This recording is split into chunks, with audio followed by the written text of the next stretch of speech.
It is hard to believe that this smiling, energetic young lady lived with a hole in her heart for the first 10 years of her life. Now at 11 years old, Emma Locke is thriving in school, dance, and music. But that surgery only 1 year ago is still fresh in her mind. Well, it was scary at some points, but then we did a lot of fun stuff.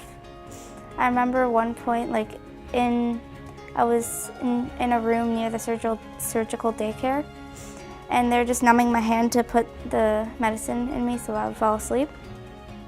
And I got so scared. Emma's condition, known as atrial septal defect, has been monitored since even before she was born. Emma's older sister Kennedy had that same diagnosis 7 years prior, which required open heart surgery at the age of 3. A day that changed Pat Locke's life forever. For me, it's hard to describe.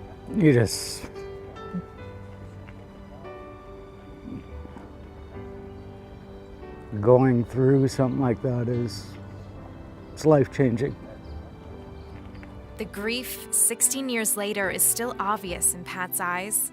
He said although it was just as painful to hear Emma's diagnosis, at that point he was better educated about the human heart. Still frightening, but I had a lot more knowledge of, kind of the whole process, the heart itself. I knew a lot more about it. Yeah. So for me, it was definitely easier, but for Jen, it wasn't.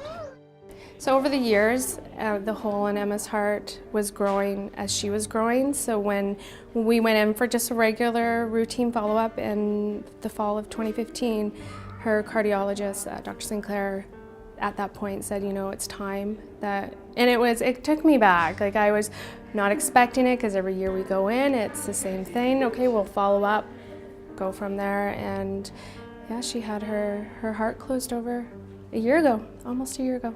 And have you seen a change since that time? Absolutely. She's grown.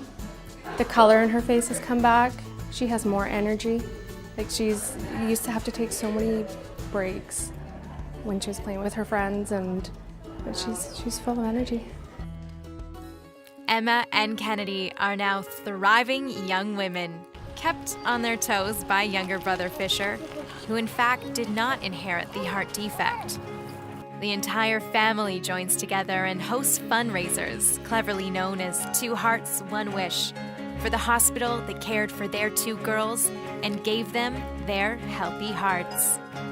Well, BC Children's Hospital has been part of our life for 16 years now, and it is so important for us to do whatever we can to give back to them for being such a big part of Emma and Kennedy's life.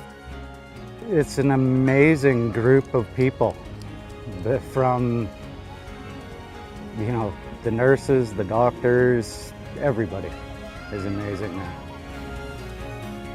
Reporting for Shaw TV in Victoria, BC, I'm Emily Moyes.